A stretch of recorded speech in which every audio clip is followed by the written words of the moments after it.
Welcome to my car review of this 2016 Scion FR-S. The Scion FR-S comes with a 2.0 liter naturally aspirated Boxer 4 engine that puts out 200 horsepower at 7,000 RPM and 151 pound-feet of torque at 6,000 RPM. The engine redlines at 7,400 RPM and it gets about 21 city, 29 highway, and 24 combined miles per gallon. Now this engine has a very high 12.5 to 1 compression ratio, and since it is a shared platform between Toyota and Subaru, the Toyota engine code is 4U GSE, and for the Subaru it's the FA20. Now it is a Subaru designed engine and it has AVCS variable valve timing. The vehicle weight comes in at about 2,671 pounds. And 0 to 60 is around 7.1 seconds, quarter mile coming in at 15.4 at 93 miles per hour. Top speed is around 136 miles per hour. Now this car is a front-engined, rear-wheel drive coupe that has a Subaru engine and a Toyota 6-speed manual. And if you haven't heard about the 86 twins, or Toyobaru, before, Subaru and Toyota jointly designed a car, which each manufacturer created their own model, Subaru with the BRZ and Toyota with the GT86, although in the US the GT86 was branded under their Scion brand as the FR-S until 2016. Now the 86 moniker calls back to the Hachiroku, or the 86 in Japanese, which was the chassis code for the AE86, which was the famous 6th variation of the 5th generation Corolla.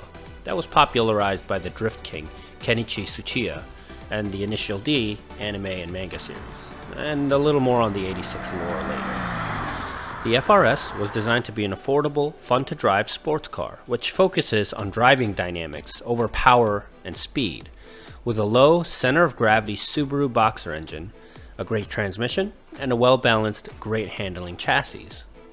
Now, some of the cool Easter eggs I want to highlight are the various 86 callbacks and nods that this car has.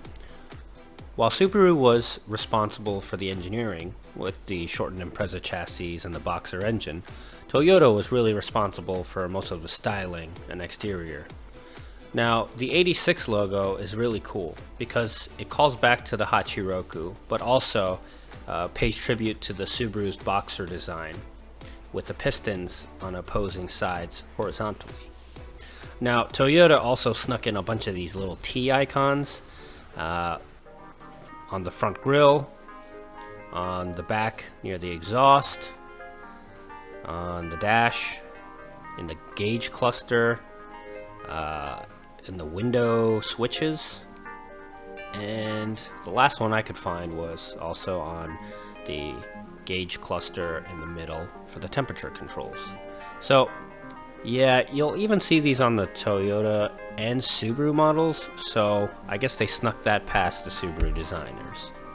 Now, onto the exterior of the car.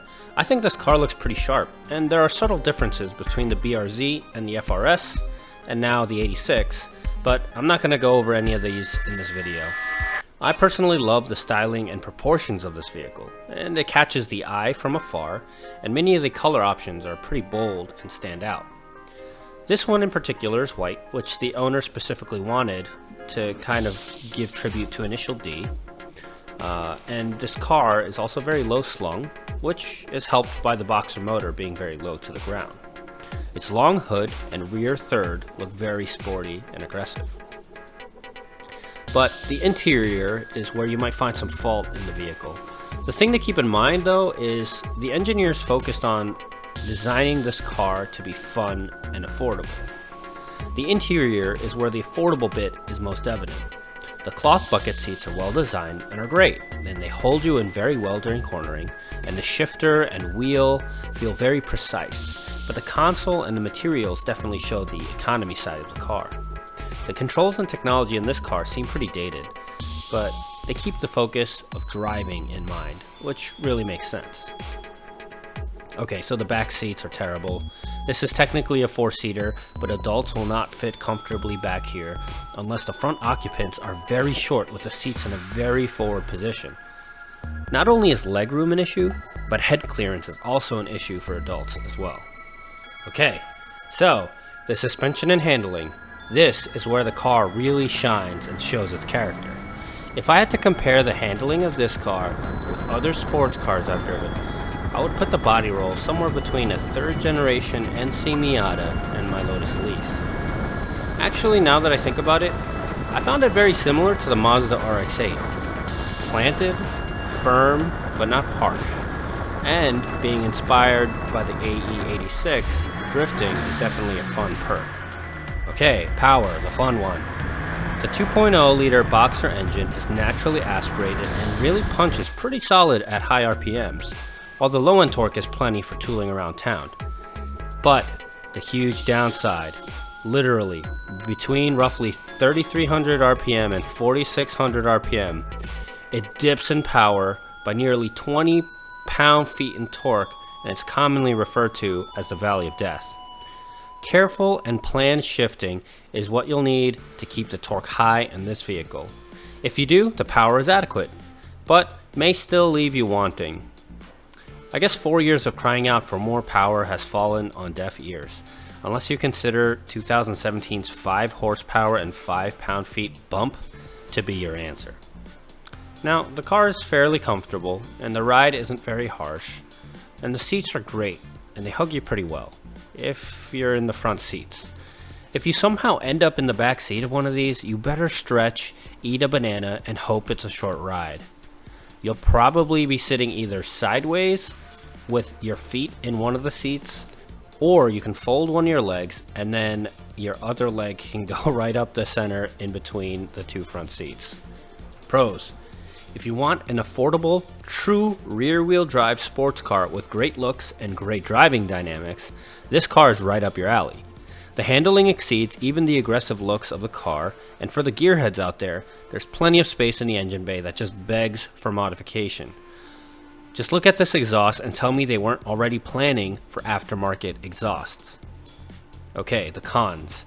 The interior shows that they spent most of the money and emphasized the driving feel of the vehicle. The wheel, the shifter, seats are the only part of the interior that was likely focused on, while much of the rest of the interior got cheaped out on. Besides that, the car is just underpowered for the chassis, but to clarify, the power isn't really awful, as people say. It's just this amazing chassis can handle way more power than it was given. So, I'll be rating this 2016 Scion FR-S in the following categories. Number 1, looks. Number 2, acceleration. Number 3, handling. Number 4, luxury. Number 5, practicality. Number 6, quality and reliability. And number 7, current market value. After that, I'll sum them all up and come up with a final score. In the category of looks, I'll give it a 5. The car looks really great, and I really like this styling, but it just doesn't have really strong road presence. In the category of acceleration, this gets a 2. The 0 to 60 is between 7 and 8 seconds, so it's kind of slow. In the handling department, I give it a 5. It handles really well, but the drift-happy nature of it just docks it a few points.